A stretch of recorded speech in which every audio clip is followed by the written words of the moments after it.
second to approve the agenda? So moved. Second. All those in favor? Okay.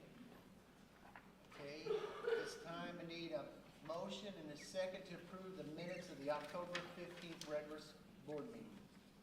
So moved. Second. All those in favor? Okay. Now I need a motion and a second to approve the minutes of the special board meeting October 31st. So moved. Second. All those in favor? Okay. Now we go to communications first. We'll have a short presentation from Roosevelt Elementary. Mrs. Krista White, the Compass classroom students.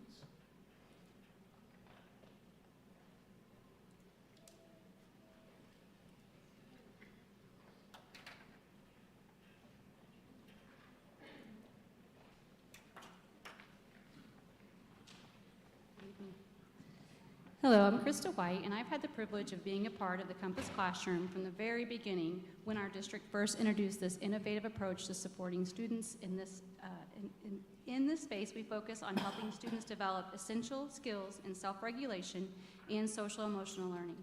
Through close collaboration with classroom teachers, students set and work toward individualized goals, receiving the targeted support they need to succeed both academically and personally. I am lucky to have 3 students here tonight that I've worked with in the last couple of years, in the last 3 years. Colton Brower, who's being shy. Come on up, Colton. Max McCorney and Evie. Come on up, Evie. Oh, come on, you guys.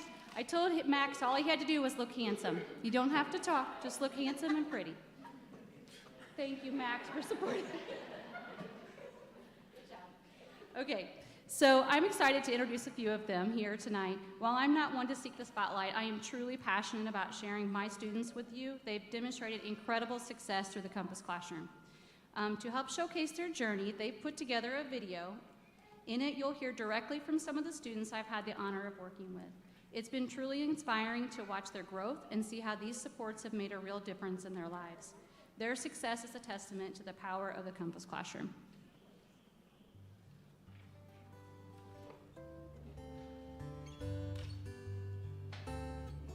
Brody. Evie. Second. Hi, Max. I'm in third grade at Roosevelt. Colton. I am in 4th grade at Roosevelt Elementary.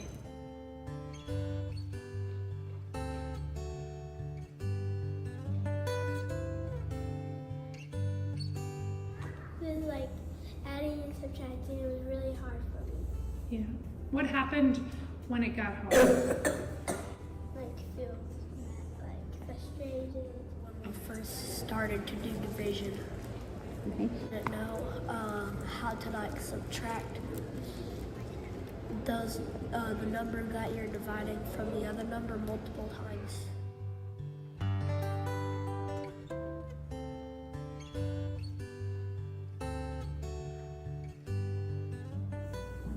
Miss Pettis lets me go to the safe place. How does that help you? Take some deep breaths. Deep breaths. Beautiful. I get 100 cents and Miss Cashin always lets me in her room and that makes me happy. It does. Miss Allen showed me what to do whenever you're getting stuck on a problem, like how to subtract the smaller number from the bigger number over and over again.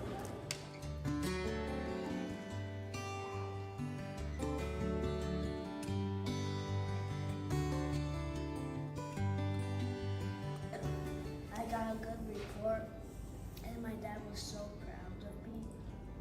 And because the report was from Ms. Klug, said Maxwell did a real good job, and he's a real good hard worker. And if he gets mistakes, sometimes he takes a deep breath and he tries again. Whenever I passed the hardest multiplication test that we had to take in Miss Allen's class, and the way she helped me is she showed me how to do the multiplication trick on your fingers, and I used that to help me pass for the hardest multiplication test.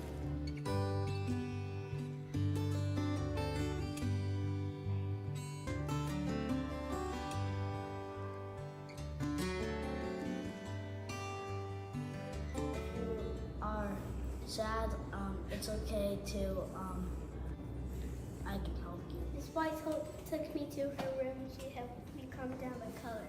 So I can tell my friends it's okay. Let's try again. I could show you guys this trick that Miss Allen showed me on my fingers. It helps you with multiplication, and that's what helped me pass my multiplication tests.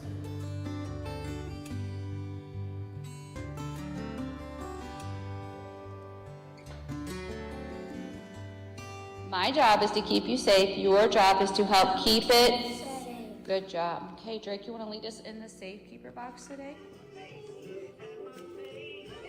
Very sad faces.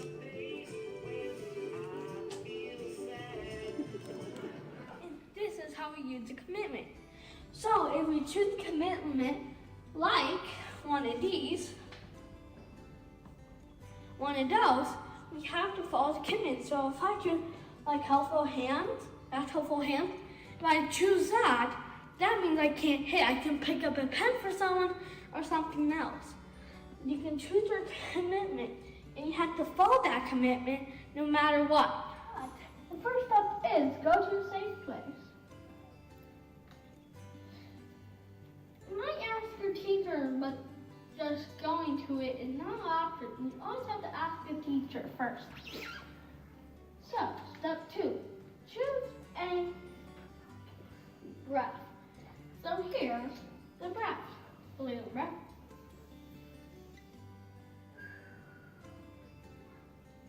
Star breath.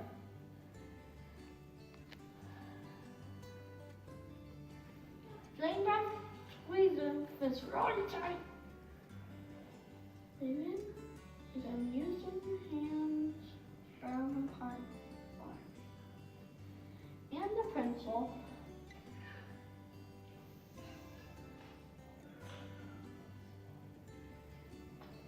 Then we're going to choose what emotion we're feeling. So let's say I'm not going to really feel it, but I'm going to feel kind of angry. So I'm going to choose what I'm going to use to calm down with. I'm going to use this little infinity cube here. That's really fun. When I calm down, let's solve it. We can ask a teacher to help us solve it.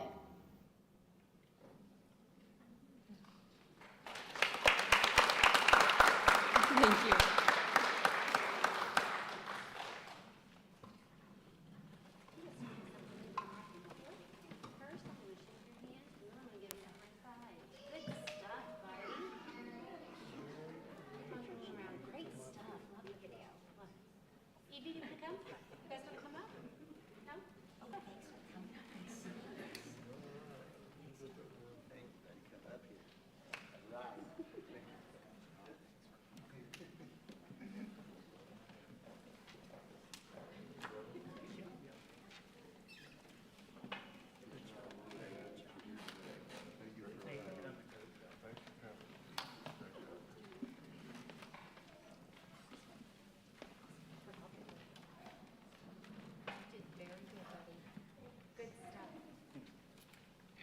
Okay, now we will have the Heartland Hero feature teacher of Roosevelt, presented by Miss Jenna Hennon and Jennifer Mentier.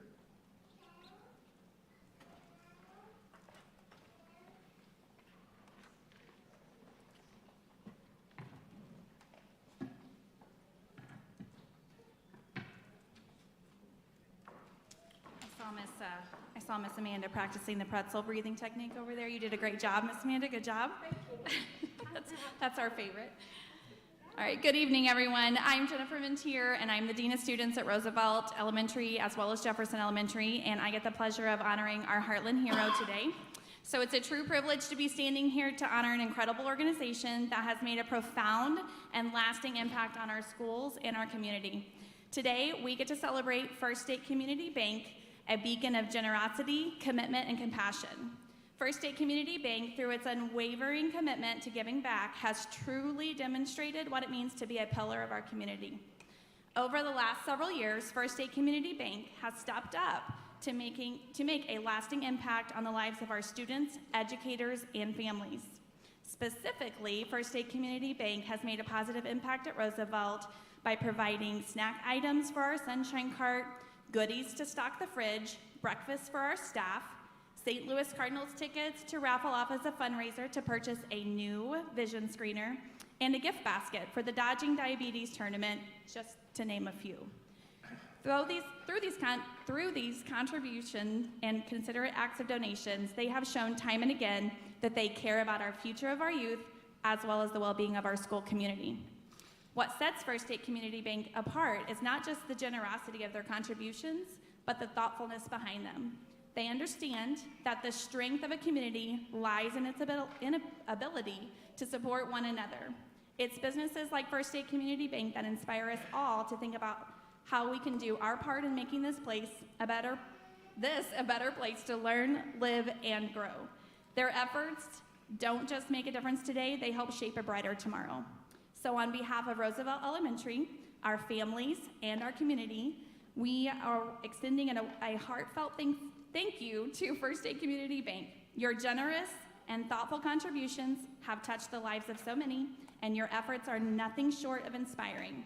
You have not only supported our schools, but also helped us build a stronger, more connected community for all of us, and for that, we are grateful. So I think tonight we have Tanya Thomas here from First State Community Bank to accept this award for Heartland Hero.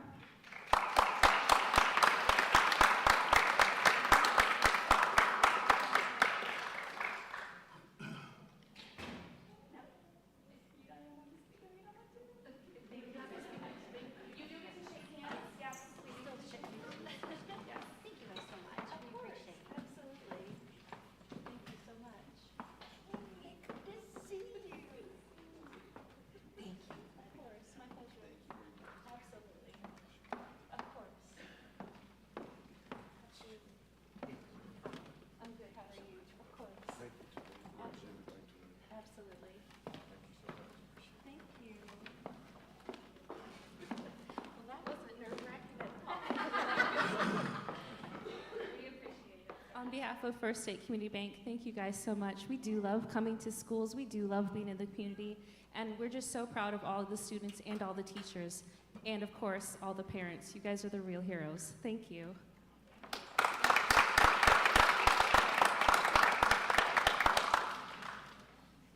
Well, good evening.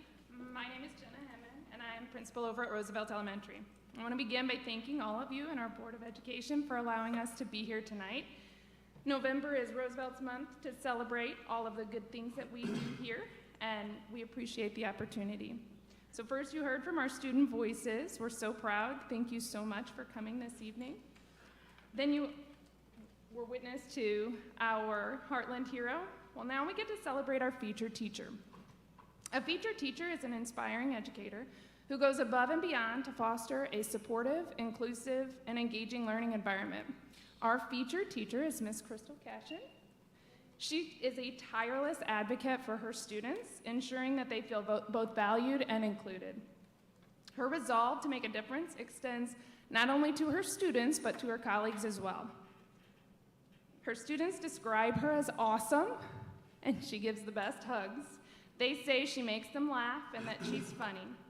Staff find her joyful, dedicated, passionate, and always willing to go the extra mile. Ms. Cashin is a model of professionalism and maintains respectful dialogue with parents, students, and colleagues.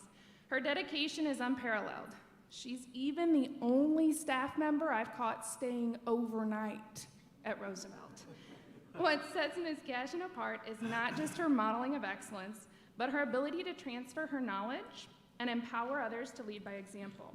She not only teaches and helps her students, but she creates a legacy of leadership, teamwork, and compassion. This makes her not just a good teacher, but a great one. It's an honor to recognize you this evening, Ms. Cashin. Your profound impact on our school community makes you a true champion of the Farmington School District. Congratulations, everybody join with me in congratulating Ms. Cashin on this well-deserved recognition.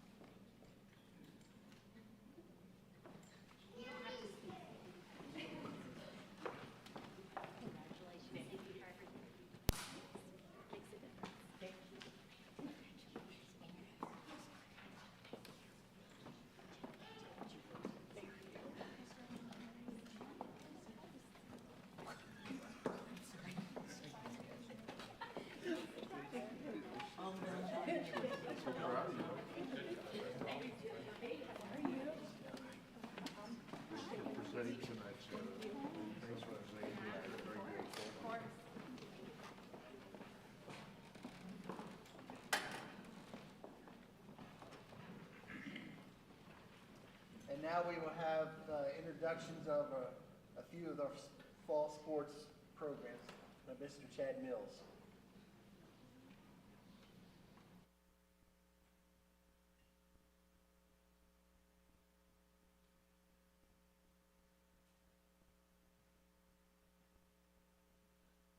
When I pulled up here this evening, I saw Miss Thomas getting out of her vehicle, and she is a swim mom, and I panicked for a second because I thought, man, I don't think boys swim's on the agenda this month. They're next month, and I started thumbing through my notes trying to figure out where it all went wrong, but that wasn't what she was being recognized here for, so that's perfect.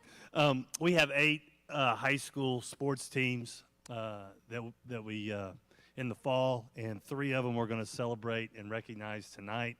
We've had a really good fall sports season. We've had 5 cross-country runners represent us at the state meet. We have had district champions in soccer and volleyball, and so it's been a really good fall season. Okay, we're going to get this thing started this evening with Brett Merciel, girls golf. Girls golf. Hey, athletes, when you go ahead and come on up, girls golf team, come on up.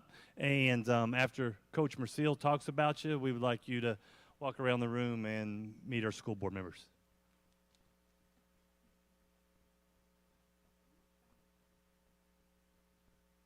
Thank you, Coach Mills.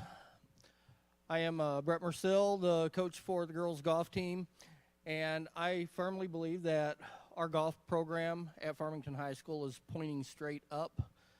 We have 18 golfers this year. Last year we had 9, so we have doubled the amount of golfers that we have.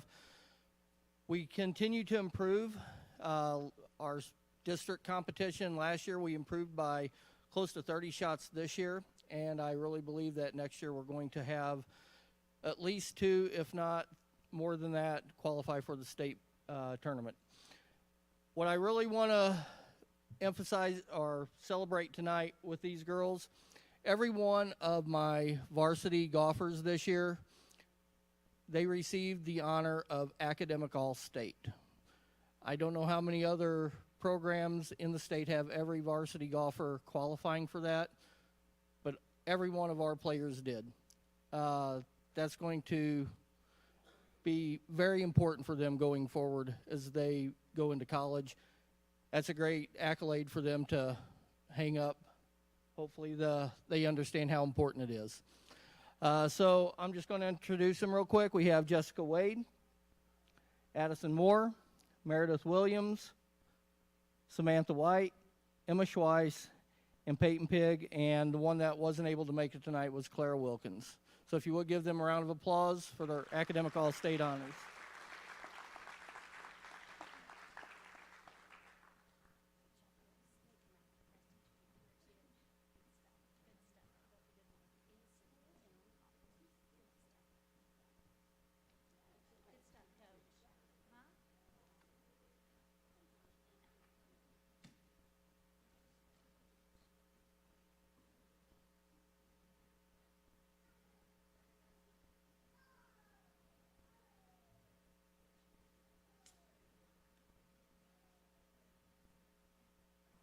Coach Pingle in softball.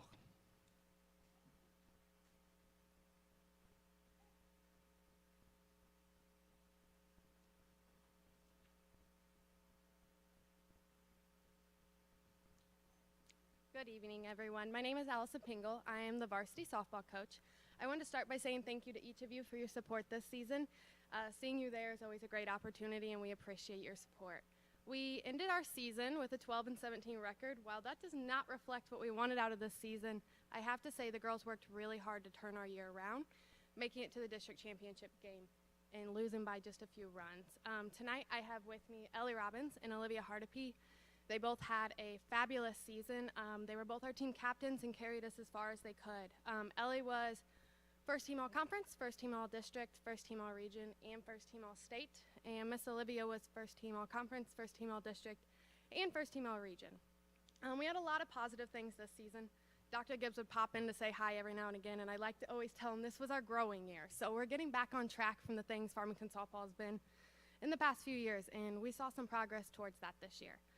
The team will be back to work in a few short weeks in the off season to prepare for next year, and we just thank you all again for your support.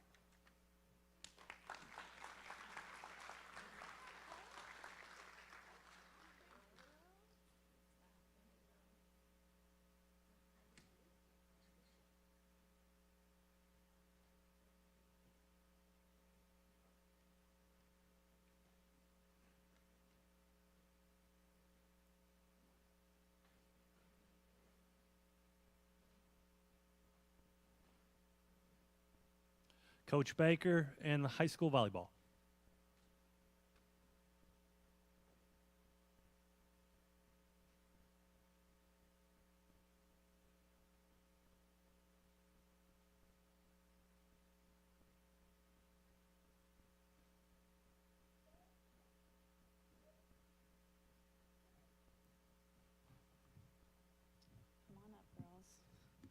Hello, I'm Haley Baker, and I am the varsity volleyball coach at the high school. I usually try to keep this pretty short and sweet, but if you had followed our season at all, you know this is a very special group. So I do have a little bit more to say about them because they have a piece of my heart. So I want you guys to know all about them. Our program as a whole had a truly amazing season this year. Our girls started preparing in February with our off-season training program and continued to show up and give us everything they had until our season ended in November. Our freshman girls finished the season 12-2, and our JV finished the season 19-2. Our varsity finished the season 24-12, and they won a Class 4 district championship. The way that we won that championship perfectly describes this team. We were up 2-0. The score was 22-16, and we were losing in the third set. My girls started playing timid and safe, but they needed to be reminded what got them to this point. A very frustrated me called a timeout and reminded the girls that we find success when we play hard, when we attack big and we go for the kill, when we don't let any balls hit the ground, and when we play together and for each other, no one can beat us. These girls went back on the court and did not allow West Plains to score another point. They scored the next 9 points in a row to win 25-22 and win the district championship game. And if you were there, it was a really, really special moment. This is my 12th year coaching in this program, 6 as the head coach, and we have had some really unbelievably talented teams, but I have never coached a team like this one. The heart and the drive of our girls was on display every single time that they were on the court. Unfortunately, we met the current state champions in the quarterfinals to end our season, but we didn't go down without a fight. The girls, the coaching staff, and I want to say thank you for coming out to our games and supporting us and cheering us on. We want to say a very big thank you to Mr. Jeff Lawson, who volunteered his time as our scorekeeper for every single home game, which we had a lot of those this year. And a big thank you, we couldn't imagine a game without him there. And we also want to say a huge thank you to Chad Mills for being incredibly supportive of everything that our program does and stands for. Whatever we need, he gets it done. He supports us and always answers his phone anytime we call, and as a coach, that's really all we can ask for. So now I'm going to go over some of our postseason awards. Like I said, we were 24-12. We had a lot of girls get postseason awards this year, which was amazing. Our first one, I'm going to introduce everybody here first. This is Colvin Fallis. We have Aubrey Husky, Zoe Gerwitz. I can't see, there we go. Cheyenne Stroker, Emma Anderson, and Ella Pierce. Half our girls are playing basketball. Some of them just couldn't be here tonight. We have 12 total. Cheyenne, right here, she is a senior for us. She was all conference, first team all district. She hit her 1,000th assist milestone. She also set the school record for overall assist in her career with 1,283. She was MICDS All Tournament Team, KFMO Sports Player of the Game, and Parkland Athlete of the Week. She's also going to continue her volleyball career playing for MAC. And we just found out about an hour ago she also is an all-state volleyball player. So congratulations, Cheyenne. Ava Cooper could not be here tonight. She was all-conference, first-team all-district, KFMO Sports Player of the Game, Parkland Athlete of the Week, and today she signed to play Division II volleyball at Missouri S&T and major in chemical engineering, so that was really awesome for her. Maddie Mills is playing basketball tonight. She was all-conference and first-team all-district. We have Zoe Gerwitz over here. She was all-conference, first-team all-district, and she was a pretty amazing story because she rolled her ankle the first round of the district tournament and was out the rest of the district tournament. And when we went to go play the quarterfinals game, she came up to me in the third set and said, "Coach, put me in. I'm going to be all right. I think I can help." And I put her in, and we beat Pius that set. So it's a really cool story, and I'm never going to forget that. Zoe is also signing to play at Mineral Area College tomorrow, so that's exciting. Then we have Aubrey Husky, our senior libero. She was second-team all-district. And then our little baby freshman, Lila Roth, was also second-team all-district this year. We are losing 7 seniors who are going to be greatly missed. They've sacrificed so much to be a part of our program, and we are forever grateful for that. And the future of our program looks incredibly bright, and we hope to see you guys at Black Knight Fieldhouse next year supporting us. Thank you.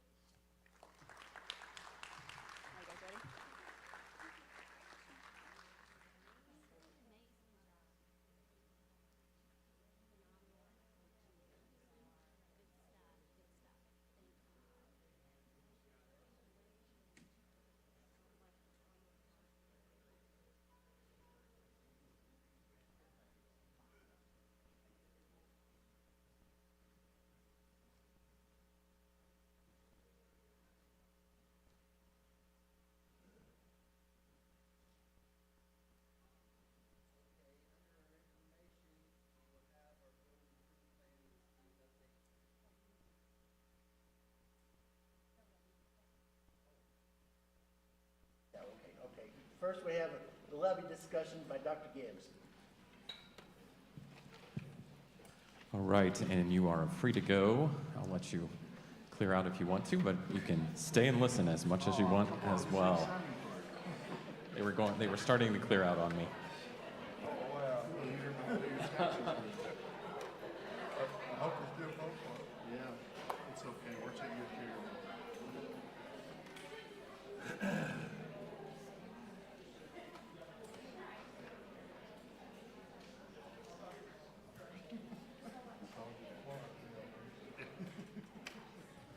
All right, so as you know from the discussion we had on the October 31st meeting, we kind of finalized the direction we were going with the bond issue. And the previous meeting, we had talked about the possibility of running both the bond and the levy.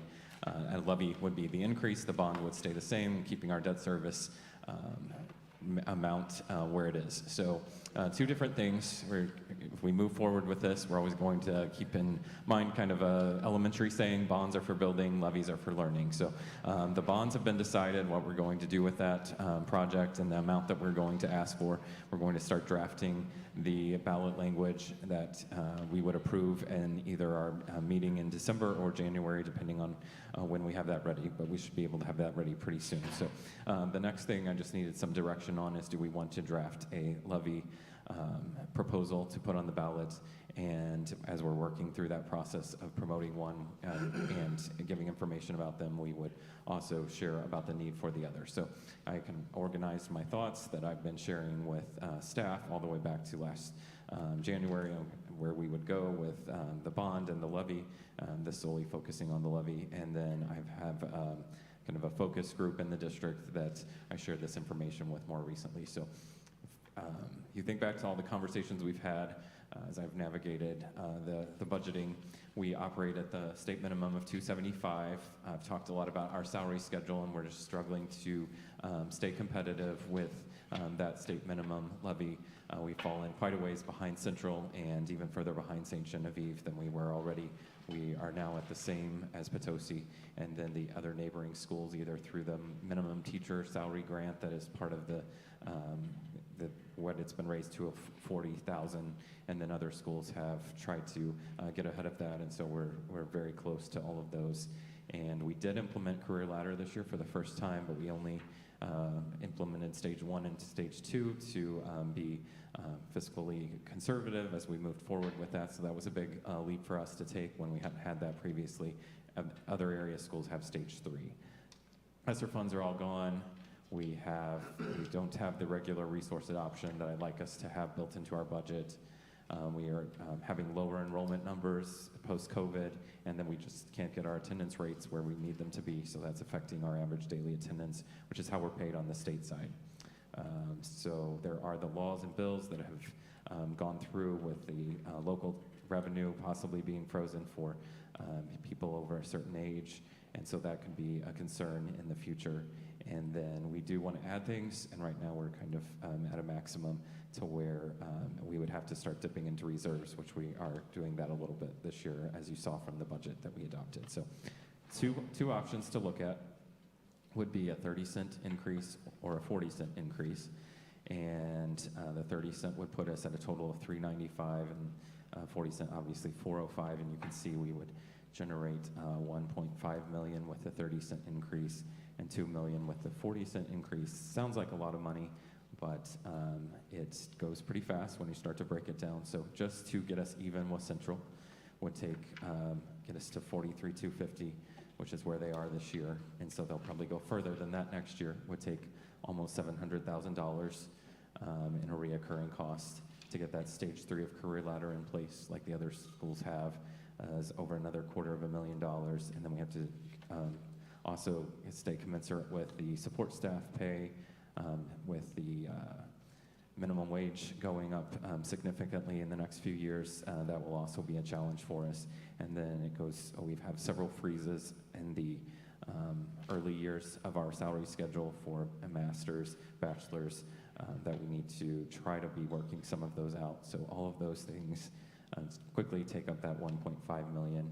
The 40-cent increase would give us a little more flexibility to build in some funds for resources and look at a couple extra programs, not a lot, and then we would also be able to do a little bit more to get above that competitive wage for the area districts. So, and then just took some numbers and kind of showed you what it will cost taxpayers, because this will be a bit of a mountain to climb, because they will notice a increase, and we haven't typically done that in the past. Just the debt service has stayed the same, and the operating levy has stayed at $275. So won't go through all of those, but you can see the breakdown of what that's going to cost. So no action tonight, just need to know if you want me to bring a ballot measure forward for this, as well as the bond issue.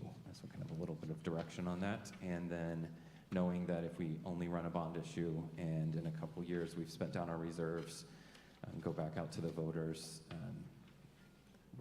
they'll reference that the debt service levy and the $40 million, $45 million we spent on buildings. Why didn't we spend that elsewhere? Which it doesn't work that way. You can only spend it on those bonds on our buildings, the levy on our instruction, our teachers. And then the flip side is if we increase the taxes and then need to do some improvements to our buildings, which HVAC is a real struggle, traffic flow, safety measures, things like that we need to do immediately that we just don't have the capacity to if we don't do something with bonds. So it's kind of we just got a message from Neil looking at that a little bit more. We know that sometimes, when you see an increase that would potentially increase the no vote, we have to only have over 50%, one vote over 50% to get the levy increase, but we need 57% for the bond issue. So hopefully one would not hurt the other. If we work hard to get the vote out and just provide the information that we need to, then we'd hope we would be successful with both. Questions? Did you say 50% for the tax levy increase? Yes, we just, for the tax increase, we just need just about 50%. Okay. One vote above. For the tax levy, for the levy increase, for the 30 or 40 cent increase. But you don't need, do you need which one that we? Yeah, which direction would? Go to the 30 cent or the 40 cent? Okay. You could have some time to think about it. I could bring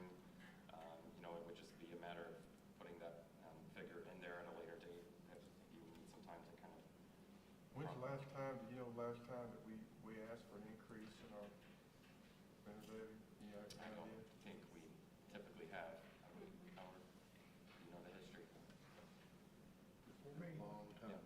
I'd recommend we go for the 405 if we're gonna go, because that way we don't have to maybe prevent having to go back later or something.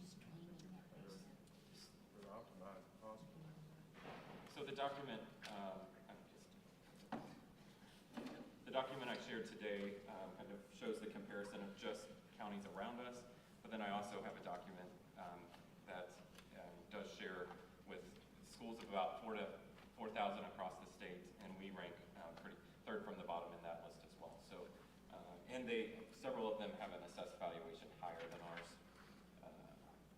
So across the board, we've been really frugal with our funds. We've been able to make our dollars stretch, and we will, if this were to fail, we would keep doing so and keep providing as many programs as we can, but there would come a point where we would just have to start scaling back if we're going to keep our wages competitive with all the programs that we have in place. So if we go with the 405, we would be right there with West County. Mm-hmm. And that, Still be well below North County, Yeah. centrally.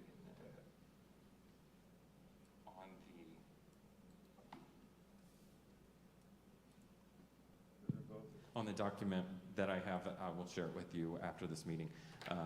It compares us to districts similar in size and with higher assessed valuations. Most of them have higher assessed valuation, because sometimes we get hit, especially with the area schools, because property values are more here, so it balances out a little bit. But when you compare those, 405 would put us still below the average line, and we would have below the average of assessed valuation when comparing us to similar sized schools. So we have been able to do a lot on the budget that we've had for years.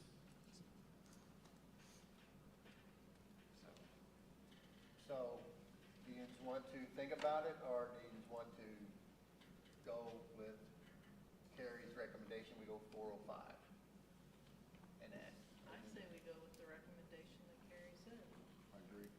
The community wants pay raises for the teachers, and this is the only way we can possibly make that happen. Right. If we're gonna be competitive to get good teachers, we're gonna have to pay. And that. Well, and the passage of minimum wage legislation, it's only gonna get more costly staff-wise too. Yeah. To keep the non-certified staff, so I think we need to. So if we're all in agreement to the 405, and that, we'll have Dr. Gibbs write that up. Okay. So by the next board meeting, we should have that language. Neil and I will start working on that with the help of LJ Hart. And I'm speaking at a lot of engagements across the district, so I will start adding components of information of that. And I've only been speaking about the bond issue until I got a little more direction on, for sure, if we were doing both. Okay. Okay, thank you, Dr. Gibbs. Okay, now we go to information, and we have the presentation of the building principles for building improvements, update student achievements. Ms. Amanda Sheets, principals. Bless you. Bless you.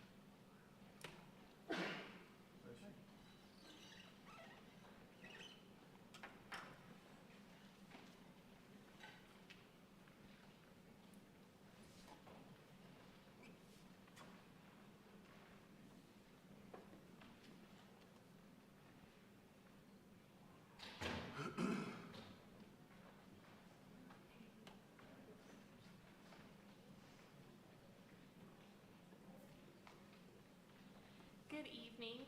Last month, I was able to present to you all our student achievement report, and this evening, our building principals are going to share information including student achievement, celebrations, reflections, and next steps from their own buildings with their presentations this evening.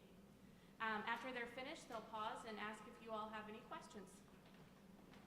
All right, Hello, I get to present for Jefferson. As you can see from the graph up there, for our building for reading for proficient and advanced, Jefferson had 47.5%, which put us just above that state average at 44.5%. And then as a building for math, we were at 49%, which put us just above the state average at 44%. And when we break it down by grade level, third grade was at 49.4%. And that was, again, just above that state average for reading at the 42. And then for math, we just barely squeaked under it at the 41.3, and the state was at 42. For fourth grade, for reading again, 45.6%, and again, just squeaked under at that 47%. And then for math at 56.7%, and then the state average was 46%, so significantly higher there.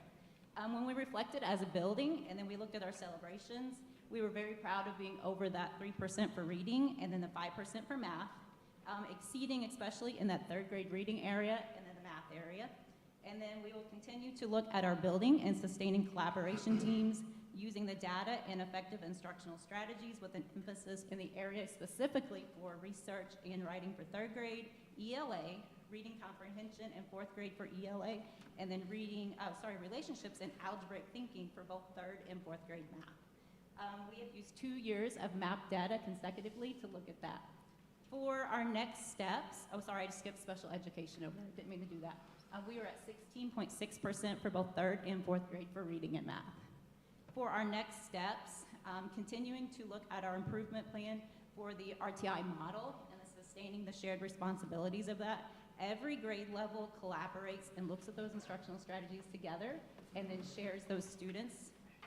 We gather this data from our iReady diagnostic data, looking at our formative assessments and using that to drive our students' goals.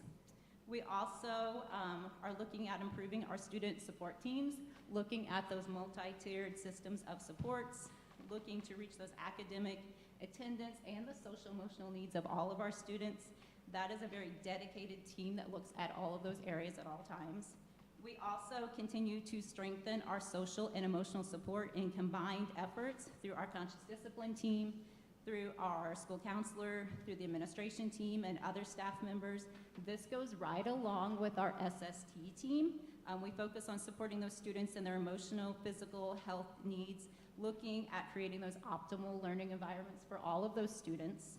And then another area that we're looking at next steps in is continuing to build and sustain our community connections, specifically that CFG, that Charger Family Group, that really builds positive and creative outlets for our parents to come in monthly and meet with us. They're some of our key stakeholders. They give us reflection, they give us feedback, and they help us create opportunities for those parents to come in and be involved in our school, which further increases our connections, which will lead all back to those academics.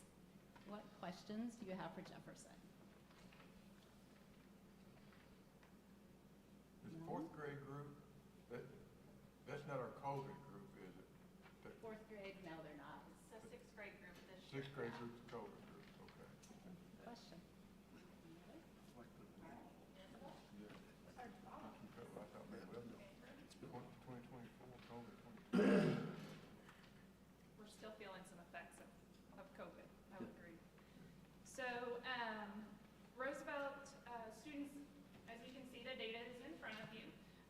We achieved significant growth, notably outperforming the state average, and especially in fourth grade math, we exceeded that by almost 20%. That was incredible. For the second consecutive year, performance in all areas, and grade levels exceeded state averages. We consider that quite remarkable because that's a feat after 4 such years with no success. So by maintaining these improved outcomes, we feel like we demonstrate a commitment to long-term sustainable academic growth across the school. We're going to continue our action steps, continue to focus on enhancing the instructional practices both in reading and in math. We're going to get really intentional about data-driven interventions, regular progress reviews, and then our quarterly action plans. So we have become super intentional with those action plans that are collaboratively created by each team member, and we have a building improvement plan. So all of those action plans work towards the building goal, and each grade level and subject area have goals that will help to improve the overall building goal. Best practices, we're going to continue to call upon our leadership team to model best practices. They have collaborative planning times, they have peer and classroom walkthroughs, and then data meetings following that. The focus will also be maintaining a safe and healthy environment. As Ms. Vandiver pointed out, that's fundamental where it all begins. Students have to feel safe. We'll continue consistent protocols, drills, training, and use the programs that we have, such as conscious discipline, to maintain a respectful culture with the positive behavior reinforcement. We are grateful for your support, the support of each other, and our board, our community. We have, I believe, the very best people. What questions can I answer for you regarding the results data? Is there anything in particular that you can identify as your great success for both your math and your reading? I mean, that's a tremendous. We're thrilled. We have incredible teachers. No, it goes beyond that. Truly, we had 3 of the 4 fourth grade teachers, 1 special services teacher that sought out some professional development from the state, specifically targeting math instruction, and they utilized that within their classroom. If you walk into their classroom, the conversations with students are different, and students are facilitating the conversations. So there are some definite differences. So you pointed that out. That's where we bring in our leadership team to observe that, have those conversations. They've digested this data as well, and then hopefully perpetuate some of those practices that are obviously positively affecting instruction. Anyone else?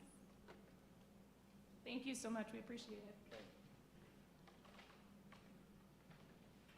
Hello, I'm Heather Weiss, and I'm here for Washington Franklin. Just as some of the other schools, we're very proud of a lot of the growth that we showed in our building-wide ELA and math. We were at both of those places above the state average. In 3rd grade, they had some pretty significant growth, and we kind of target that toward or send that towards some teachers really standing out and being leaders within that grade level to help support the new teachers that were there last year and working hard to put the best practices into place. In both of our ELA and math, as well as our 4th, again, we are above those straight averages. We're continuing to monitor, and these are our assessments, especially in that 4th grade ELA, to find targeted instruction that we can do to help support those students. The teachers collaborate, looked at that map data, found where their deficits were or where they weren't as high as they had hoped to be, and looked at things that they could do to help improve student success on those so that they can target those students. They even took time to look at, this year, to look at the students coming from 3rd grade into 4th grade and figuring out where they were at so they could find those particular students and be extremely specific and intentional with their instruction for those students to help them grow and set those personal growth goals for themselves for their math test this year. Our action steps, of course, we're going to continue that collaboration, focusing on the best instructional practices, really trying to utilize our multi-tiered systems of support with our leadership teams within the building. Like Ms.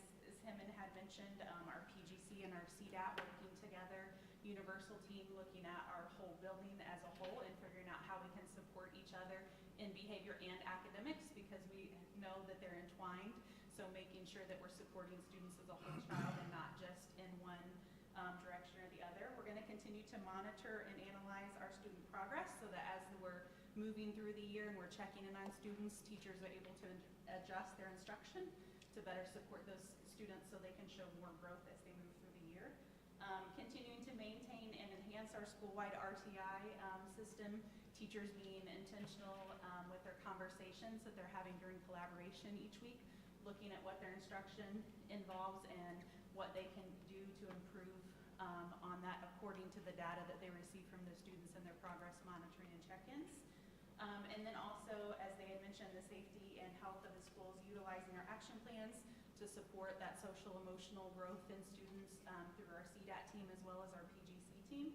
And then working to establish and maintain a parent group and community involvement. We've had some teachers that have really stepped up to kind of help develop that and get that rolling, finding the best way to pull those parents in to survey them, to gather their thoughts thoughts and opinions on things and then using them to best support the students and our staff. Any questions? Thank you, we appreciate your support. Real quick before we transition, we live in the world of acronyms in education, so when you hear CDAT, it's conscious discipline. When you hear RTI, it's our intervention programs that we put in place. Our PGC is our professional growth community group that gets together all across the district. So I'm constantly talking about these issues in all of those meetings where we live in acronyms. So just wanted to clarify those things. You'll hear those more as we go along. Glad you said that, because sometimes I don't know what those mean. Good evening, I'm Mike Holloway with Lincoln. In the upper left-hand corner, if you look, I want to start off on the positive. Our sixth grade, both math and reading are both above state averages. And our math score increased by 5.7% over last year. Our fifth grade group is the group that you had mentioned earlier. I will comment that we are just barely below state average on reading. We do have a little bit of work to do in math, but that's something I'll address with you guys here in just a little bit. One of our reflections and celebrations is that we are continuing to support both math and ELA and use data on all of our decisions and everything, and that's something that we were looking forward to on that. Our next steps would be strengthening our Tier 1. Tier 1 is what we call just general instruction to all students, okay? And then we're strengthening that on both reading and math through data-based decision-making and instructional practices. We are incorporating MRI, which is Missouri Reading Initiative. That's been very helpful for our reading department. And so we're incorporating that in science now also, and using that also to help spiral with our reading program and help strengthen that area also. We're using structuring academic intervention for small group by progress monitoring. We're using iReady, which is a benchmark platform that mirrors the MAP scores very closely, and we're using that to base our instruction on. That gives us something that we can progress monitor throughout the year. Okay, so it's not just the end of the year, we hope we hit a target. This gives us something that we can go back through, and we have we had one at the beginning of the year. We're getting ready to have, which is what we call window 1. We're getting ready to have a window 2 here at the beginning of December, which actually is what we're looking forward to. That lets us know if what interventions we have in place are working. If they're not, then what kind of adjustments we can make and everything. Okay, so the iReady program is what we're using to try to help us build our and the data that we're using to help us build our instruction. Okay, we did add a math title interventionist, which helps us with our math, so that we can pull more small groups and use that also to help with our instruction and support students in that way. We also have a title para, which is someone that we're hoping to add that also helps with us being able to pull small groups, do more focused instruction and everything with them. We are also continuing to reflect and adjust our goal setting process with our special education to make sure that we're meeting the needs of those special education students. So, do you guys have any questions for me? Looks like you're making progress. It's good. Well, and that's where iReady comes in. That's where we have to try to use data for everything. One of the disadvantages with the map is that you don't understand what happened until it's already over. It's like trying to game plan after the game's finished. So this gives us a way of tracking everything and allowing us to adjust as the year goes on and hopefully make more effective and impactful adjustments. Thank you, I appreciate it. Good evening, how are you guys? Been a long night, okay. So I'm representing the middle school, and so just kind of go over a few things. We were, pretty excited that we were above the state average in most of the things that we were in. So there's kind of a discrepancy. I'll kind of walk you through there. Not a discrepancy, but just a different issue once you get into middle school and kids kind of start spreading out and going into different programs. So in our 7th grade and 8th grade reading, we were both pleased that we were above the state average in those, and that is just a testament to all the things that they're doing at this level. By the time that they get to us, we're able to just continue to sustain those things. So MRI and Title I have been a huge resource for us which we're thankful for, and that's why you can see the continued success in 7th and 8th grade reading. We were below the state average in 7th grade math, so we're going to be working to identify some areas there. When you get into 8th grade math, there's 3 different numbers there, and once you get into 8th grade, we pull about 100 kids almost every year to take Algebra 1, because we feel like that's the right thing to do to push our kids higher so that as they go into high school, they're prepared to take those advanced courses and to move forward at a different pace. So when you take 100 of those students out of our math data, we do not score as well. So without those students, what is in red, those students just take integrated algebra. So in 8th grade, about 200 students, we scored 28% advanced and proficient, which is well below the state average. But from that number from last year, we increased that number by 6%, which is good for us whenever you take our top students out. So not only did we increase that number by 6%, when the state allows us to count the students that took the EOC and the students that took the math test, that's what that 59.5% is. So when you actually count all of our 8th graders who were assessed in different platforms, we scored at 59.5%. When you look at that third number, which is something that we're incredibly proud of, just the students that took Algebra 1 scored 91% advanced and proficient. That is the highest number that we've had since I've been here. So we feel like that's a number to be proud of. We feel like that is a number that we're preparing kids to go to high school, to be successful and move forward in the programs and the things that they have there. So we also take science, and you can see that we're well above the state average in 8th grade science. They don't take it, they take it in 5th grade and they don't take it again until 8th grade. So it's really hard to build on skills when you don't take the same test year after year. So our science has been over the state average consistently as well. So we're pretty proud of those areas, and we appreciate the foundation that our students receive or that we get as they come to us. So next steps, I meet with every teacher over their academic performance, whether that's iReady or MAP. And then we're fortunate to have Mrs. Sheets. Mrs. Sheets comes in and we actually drill down on, one of those numbers, we only scored 42% proficient, in advanced.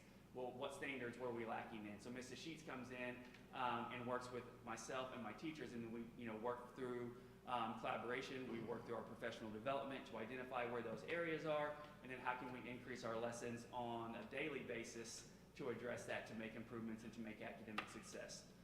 One thing with MRI that we have done for the first year is what I put up there is called, we have shared reading text.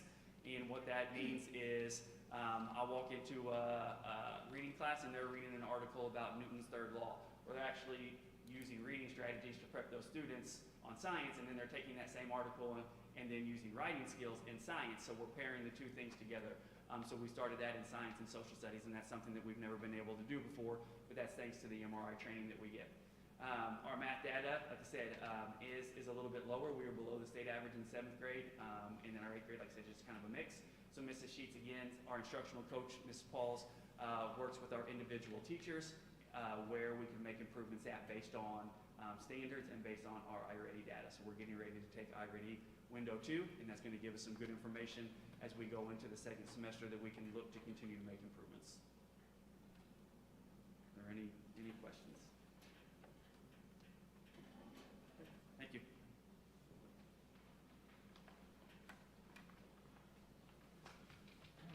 In case you didn't notice, I'm not Dr. Lamont. So she couldn't be here, so I'm kind of filling in. So if you kind of look at where we are, so one of the celebration pieces, obviously, our English scores are above the state average, and we're not really kind of where we want to be with the other areas. So we obviously had some struggles, and a couple of those things that we're kind of looking at. We'll touch base on action steps as we kind of go forward. If you look at that data, obviously the numbers that are up there for you as you kind of go through, there's a couple interesting elements there. The Algebra 2 one is kind of a unique one because obviously at the high school level, the way that we test is a bit different than what they do at their levels, because all of ours, other than the Algebra 1 that Mr. Jenkinson was talking about, are kind of tied more specifically to courses. We actually have lots of different courses, but we're only tested in a small subset of those. Granted, they're obviously important ones, but Algebra 2, the number of students that took that this year compared to the year before was up to about 65, where I think it was below 20. I think it might have been actually less than 15 or 12, I think, the year before. And that's more of an accountability piece for students that need scores for things like A+ scholarships and those types of things. So we've started seeing some growth kind of in that. But that's an area obviously we want to work on and kind of get better as well. So as far as next steps, we're obviously working on student achievement and trying to figure out how do we improve and kind of get our scores back to where we're going to be more comfortable with them. Because obviously the goal for high school, once they provide us all the benefits and the kids that they've worked through, and their teachers have worked hard to kind of get them prepared to come to us. It's our job to help make sure they're college and career ready when they get out of high school and move forward. And so we feel like we actually got some work to do in some of those areas to kind of improve. If you look at the action steps, obviously move forward. As Mr. Jenkinson mentioned, Ms. Sheets has been working with us as well. So we've been working on revisiting and educating our staff on some of the best practices that they can do in collaboration, working in those EOCs or end-of-course exams, which are those tested areas. So we're working on several things with some of the groups that are actually struggling, specifically identifying by looking at the data and the scores, like areas that they're strong and weak in. And we're starting to implement some pieces to kind of progress monitor with students to make sure that they're making growth. With the way that we're assessed with end-of-course exams, obviously that's a once-a-year kind of a thing. We've started looking at using and introducing some benchmarks in some of those areas. So we're going to be able to do some multiple measures through the course of the year to see how kids are doing on certain standards. And then kind of go back and use that data to kind of improve and align our instructional practices, which is going to help in areas where we're going to see increased student learning and achievement. So we're kind of aligning those and work with those collaborative groups with support from Mrs. Sheets. And so we as an administrative team meet with those different collaborative groups. We're actually working and doing some actual work days like outside of the regular school day on a couple of things. We have one coming up, I think, on December 3rd for one of our groups that's kind of working through some pieces to look at what they've done instruction-wise and specifically what areas or standards we've struggled with based on the data we have for testing and what we can do during the course of this year to kind of benefit the instruction with students and have teachers collaborate and talk about what's been effective and what they can change with what they're doing now, what they're going to be doing for the remainder of the year to be more effective with students as they do that. And then on the action step side, it also talks about, we've also been following data on other areas. We obviously, most of the other schools talked about at some level like safe and healthy schools because that's a foundational point for a lot of students if they're struggling. In other areas, it makes it difficult for them to learn. So we're actually working on monitoring trends in that kind of behavioral data as well as working through, and we've been sharing with our teachers and through instructional meetings that we do like once a month. We've been sharing data that we've seen on behavior, what trends we're seeing with students, how we can do that. And as a couple other buildings mentioned, having student support teams and actually meeting and figuring out a plan that's going to help students grow and be more successful and targeting students that we know based on our data that have struggled or are close to kind of making that next step up so we can focus our efforts where it's going to do the most good. So any high school specific questions? On the government, on that score there, is that freshmen all the way to seniors taking the same test, or is that just yeah, so different like that's one of the unique things I guess about high school. Mr. Jenkinson mentioned the Algebra 1 kids, obviously they take the Algebra 1 end-of-course exam in middle school. That's the one kind of exception for that. So all of the other ones, the high school level course, like if it's ELA 2 or biology or government, they take the exam when they get the credit. For us, government's generally a junior level course. That's where most of the kids take it. But if you, for example, have a kid that struggled and wasn't successful and maybe attended, our building at Daisy Baker and got their credit later, then they would test whenever they got the credit. So they might test to seniors if that's the case. But for most of them, algebra is usually a freshman course if they didn't take it when they were in middle school. ELA 2 is a sophomore course. Biology is also usually a sophomore course. And government is usually juniors. And algebra 2 is the one that fluctuates. Okay. Other questions? All right, and again, as always, thank you for your support. Thank you.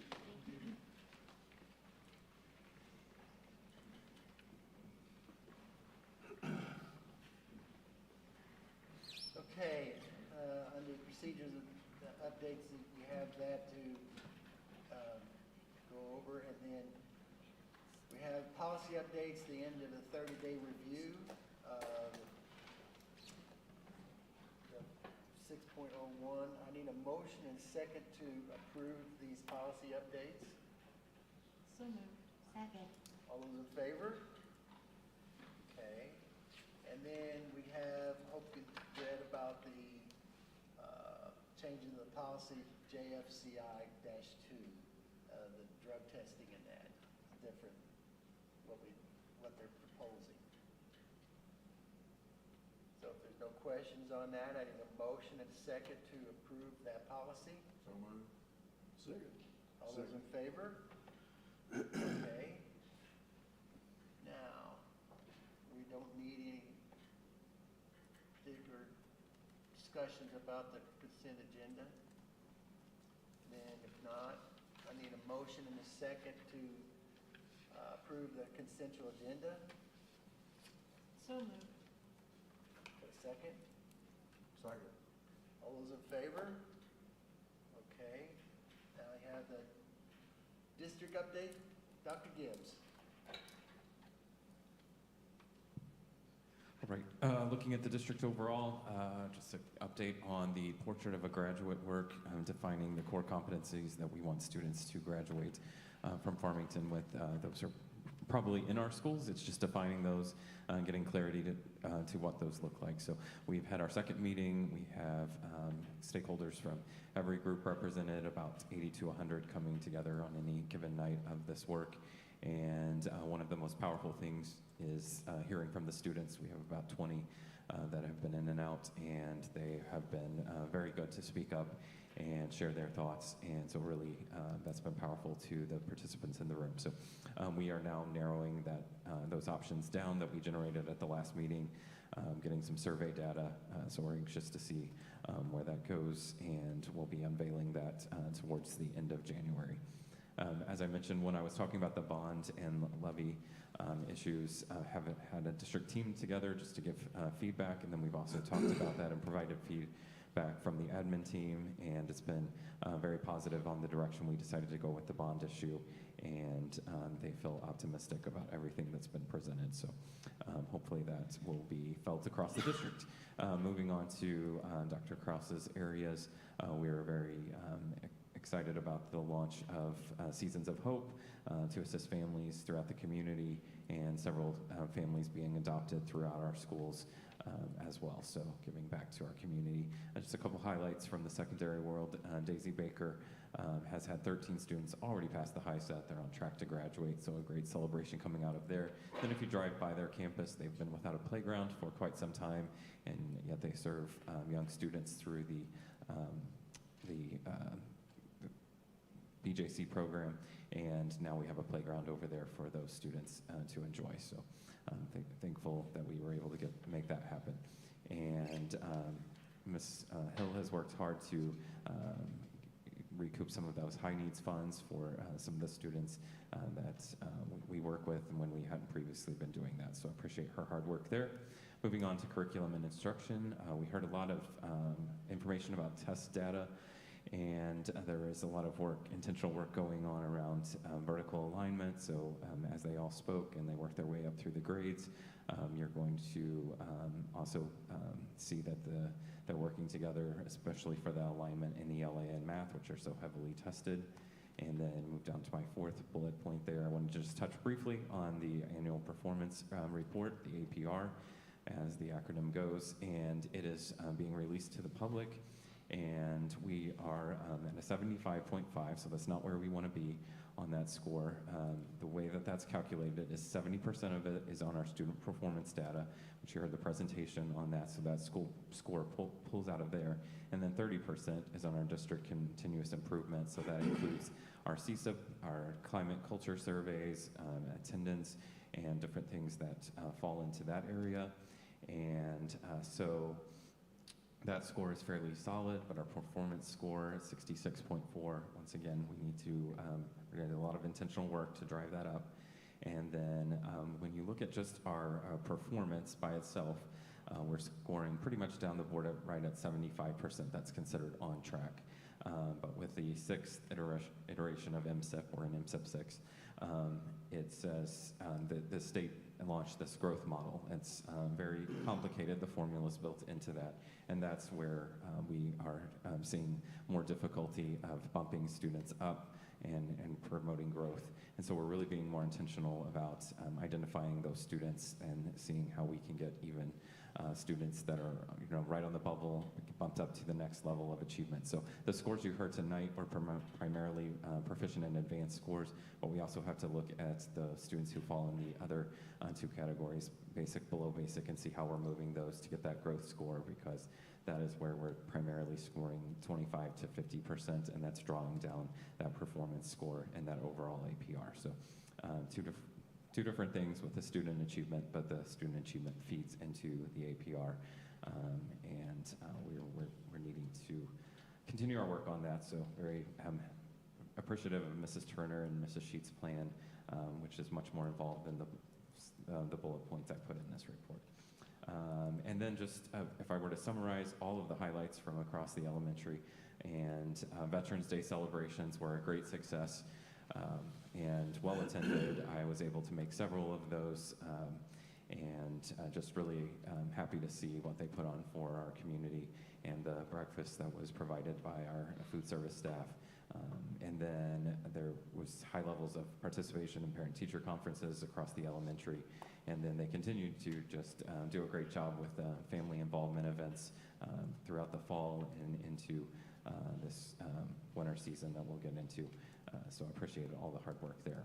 In communications, next month we will be recognizing the Black Knight Insight participants. They've continued to have very meaningful visits. I appreciate all the work Mindy has put into that program, and with the agenda so well thought out. And we have one more session with them when we come back from Thanksgiving break, where we will highlight what goes on at our building, finance, curriculum, professional development, communications. We will really dive deep into health and wellness pieces. Dr. Krause has them out in the district, and then they have asked to hear from the board members. So Mindy will be contacting some of you to create a bit of a panel for them to ask just questions about involvement and as a board, how do you become a board member, and so those type of things. So then moving down to technology, a lot of great work going on there, but I wanted to highlight that we are wrapping up the technology plan. We have had a series of meetings with the district team, narrowed that down to 5 focus areas. We'll be presenting that just for you to see. It doesn't need official approval, but the work that we're going to do through that. And Chad highlighted the great success we had with our fall athletics, and so we're excited in winter sports gearing up here. And then on the operations side, just a few projects. Drive by Jefferson, the landscaping is finished over there, and they've moved over to Truman. And then food service has really worked hard to get our free and reduced lunch count up, so that's going to help our state reimbursement this year. Transportation is having success with the bus referral system through our athletics program, which Josh presented on last year, and we were continuing to expand the use of that.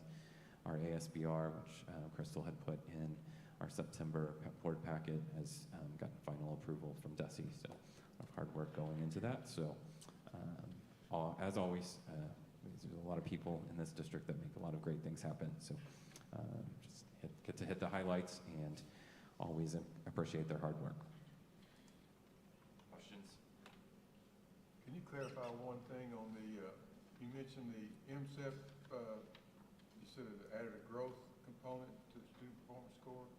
So the 25 and 50%, is that identify both with the, you say approaching or emerging, so they're tied to those two as far as the classification?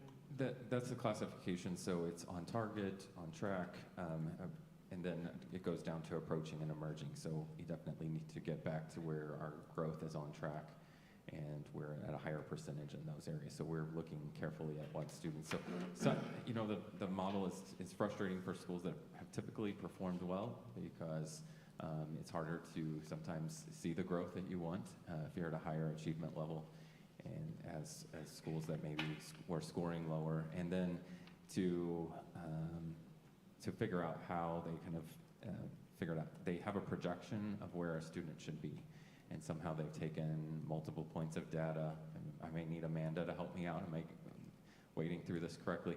To project where we should get them to. So their model is saying that this student should grow to this point, and if you don't get them to that point, then you don't get the full growth points.